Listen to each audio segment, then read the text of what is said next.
Since we're at SMPTE, I have to ask you this question. Sure. What's the attitude? What's the attitude that you're sensing or you've experienced from people coming up to you in regards to 3D production? Well, I think there's a lot of people that are very interested in getting into 3D production, and I'm gratified that some of it is the result of recognizing that 3D can be transformative and that really the people need to learn about it. I certainly think there's a certain amount of interest, particularly from the manufacturers, in terms of taking advantage of the wave of money that they would hope would come along with that interest. I've been very fortunate to talk to a lot of filmmakers whose primary interest is how do I make the best 3D film I can, and that's why they come to us at Imageworks, is to find out how can we do that, and that's really cool. The interest in 3D these days is staggering. If you consider the 3D films that have come out, Polar Express came out in 2004. There was one film that came out that year. In 2007, there were 3 3D films. In 2008, there were 4. And in 2009, there are now 12, maybe even 13, depending on how you count it, 3D features coming out, with projections that'll even double next year. So the interest in 3D filmmaking has grown exponentially, and I can't tell you how many times we've talked to various filmmakers about how we can make their film very interesting and compelling in 3D. Sure. In regards to the difference between film and television, working in both formats, is there a great difference in regards to the 3D principles and how a cinematographer should shoot in 3D? I think between a cinema and a television, there's probably less of a jump than, say, between an IMAX screen and cinema. With a television or with smaller format screens like multiplexes, you're much more aware of the edges of the screen, and as a result, the screen actually becomes part of the presentation. Some people equate it to looking through a window at a 3D image, as opposed to in the IMAX world, maybe you feel like you're in the image. Right. So that must present an interesting challenge for you. Absolutely. In particular, we look at how the overall depth of the shot plays on the different size screens. One of the things that we're very fortunate about is that the smaller the screen, typically the further you sit back from the screen. So what I mean by that is, an IMAX theater, you are generally much closer to the screen. It engulfs you. In a multiplex situation, you're typically a little further back than IMAX. And if you think about how you typically sit in your living room, you're usually, unless you have a very small living room, you're usually pretty far away from your TV.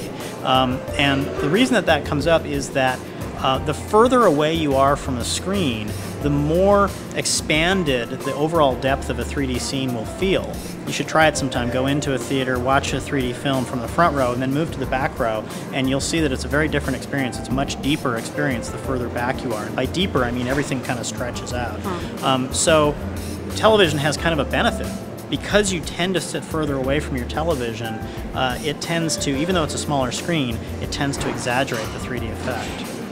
That's interesting. A lot of our shot review work we're doing on 3D-enabled televisions. So we have a wide variety of televisions, from I think about a 60-inch television down to about a 40-inch 3D television. These are all 3D capable.